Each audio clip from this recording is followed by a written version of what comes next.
She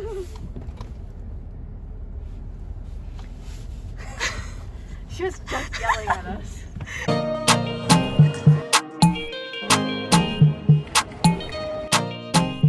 In Korea!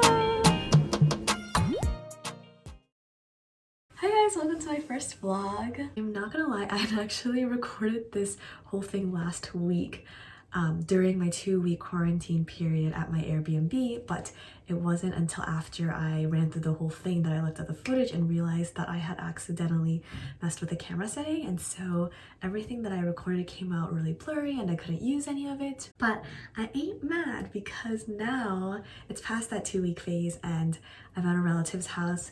I wasn't told prior to arriving here that she didn't have Wi-Fi, so I couldn't prepare for it. I didn't bring my Kindle and I didn't download my Piano Tiles app ahead of time. So I was kind of racking my brain thinking, what can I do to preoccupy my time with while I'm here?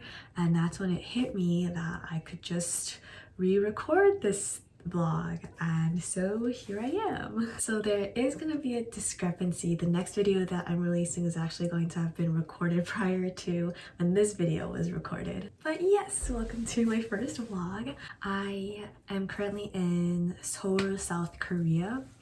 And the reason why I wanted to start vlogging, despite me not having been a big YouTube user ever or having any editing experience, is because I've been pretty terrible up until this point at documenting certain moments or memories in my life, whether that's journaling or taking pictures or what have you.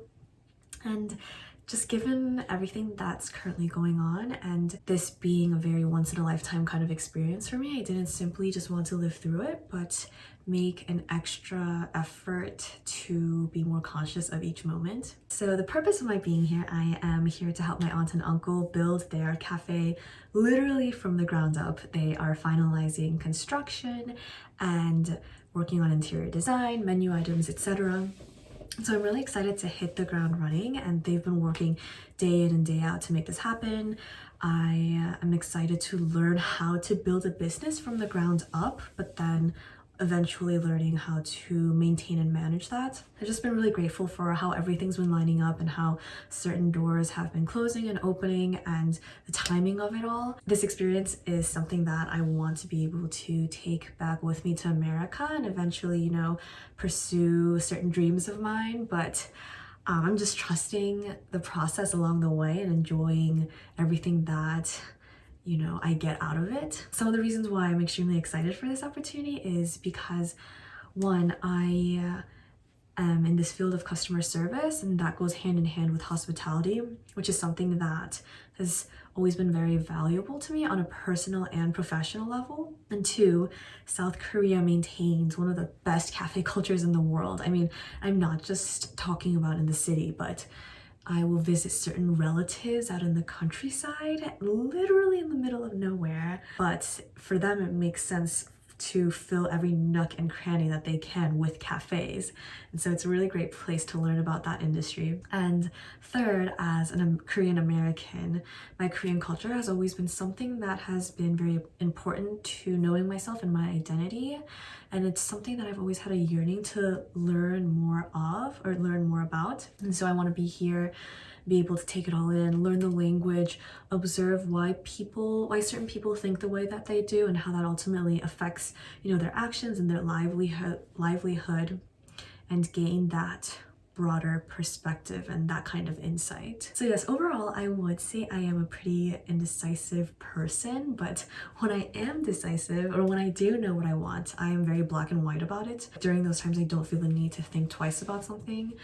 Moving halfway across the world to South Korea was one of those decisions. Obviously, this isn't a decision that happened overnight. There was a certain period and series of events that led to this door opening and me having to make this decision. And once I did, there was this extremely long process of figuring out the logistics. It really wasn't difficult for me to make this decision, kind of live with this philosophy where I want to have the freedom to be able to do what I want when I'm able to do it. And it's this paradox where you have to know what you want. Obviously, you have to have a direction and an aim and a goal, but at the same time, you have to be willing for all of that to be challenged and refined. And the comfort of knowing that you will come out much stronger and much more evolved has to be enough for you to keep pushing forward. This video is all sorts of messy. Last night while I was recording, it was like 9 p.m. and my aunt comes in and she's like, "What are you doing, not sleeping?" And so I had to cut it short. And actually earlier that day while we were eating dinner, my aunt and uncle asked, "You know, what time do you usually wake up in the morning?" And like as soon as those words left his mouth, this whole rush of like memories of me just staying up late until like 7 a.m. and like waking up at like 12 hours later after that, and just all of these really late times that I would get up. But then I answered, you know, like, usually like 9 a.m. I don't wake up at 9 a.m. And then my uncle goes, "You're able to sleep until that hour?" But yes, anyways, transitioning into what I wanted to talk about next, which is flying during COVID-19 to Korea. I did try to do one of those really cute vlogs where I took my camera along with me, and it's like, come along while I go through this process and show you guys the airport and kind of just talk about what comes to mind. But it was like 5 a.m. My brain just wasn't working. I didn't realize how much preparation went into these kinds of vlogs. I think I just rambled on about nothing like people want to hear about, and I recorded myself eating like my avocado toast sandwich, and so I thought I would just sit down and talk about it instead. I'm not going to get too much into logistics, but I will say that it was a pain trying to figure everything out and planning details out for this trip, because different sources will tell you different things. I mean, we were looking at websites from the airline and the consulate here, but also, the Ministry of Foreign Affairs in Korea, and there were just so many discrepancies, and so we were having to prepare for each scenario. I flew with United Airlines and I arrived 2 hours before departure, which ended up being plenty of time.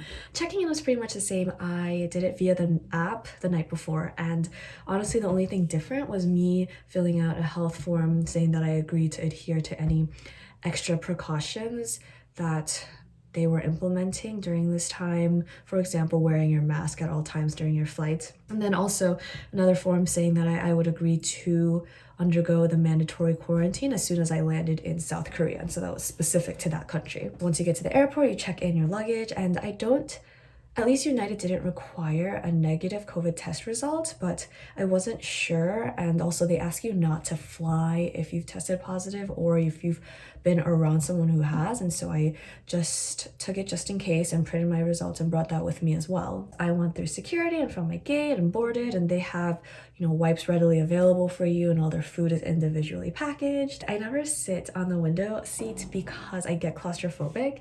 And so it was really fun for me to actually fly this time and look outside the window. I mean, I've always seen it just at a distance from the aisle seat, but this time, because you have the whole row to yourself because of COVID, I was having so much fun like taking turns in each seat, and I would have loved to lie down on the whole row, which a lot of people did, but for me, I just didn't know how clean it was, and so I didn't do that. I don't know if this footage is basic, but it was so beautiful, and I'm gonna show it.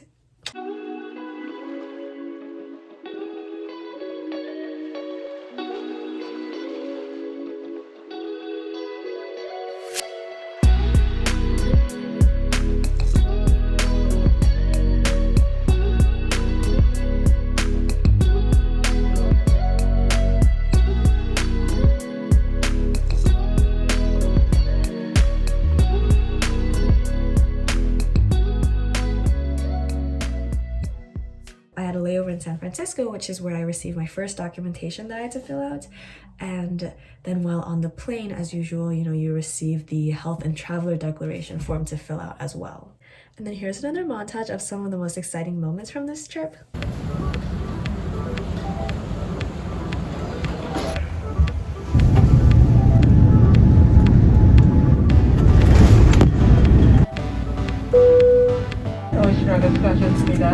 여기는 한국의 인천국제공항이 되겠습니다. 지금 시간은 11월 1일 일요일 오후 4시 5분경이 되겠습니다. In Korea! And then the landing procedure. As soon as I landed, they passed out a travel record declaration and arrival card.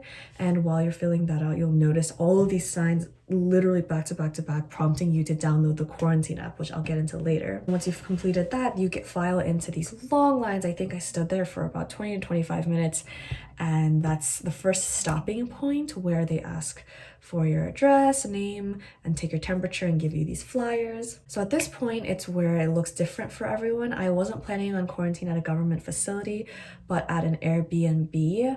And I'm only able to do that because I have relatives in Korea. And so for my second stopping point, I went to this office and I spoke with the people there, and they had to phone my aunt, and she had to pick up to confirm her relationship with me and confirm her address. And then, like usual, the third stopping point is customs and immigration. Nothing special here. I had to take my mask off so that they could take my picture, and then they took my fingerprinting and led me to another office. I was at this office for another 20 minutes, and I had brought a bunch of paperwork from home, which I don't exactly know what it was, but I know it has to do with proof of family relationship, since I was planning on staying at an Airbnb. And so they went through each page and had to stamp it and confirm it with their computer system on their end. I found my aunt and uncle okay. They were waiting outside, and normally I would have just ridden home with them, but we thought it would be safer for me to take a taxi, and any taxi leaving from the airport has a flat rate depending on the destination.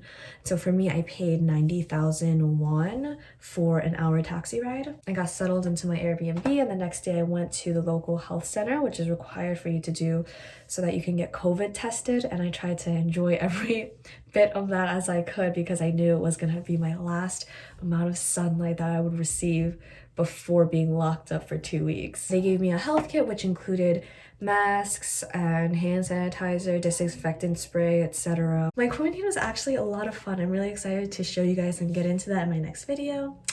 I think this is all that I had for today, and so thanks for tuning in. See you next time.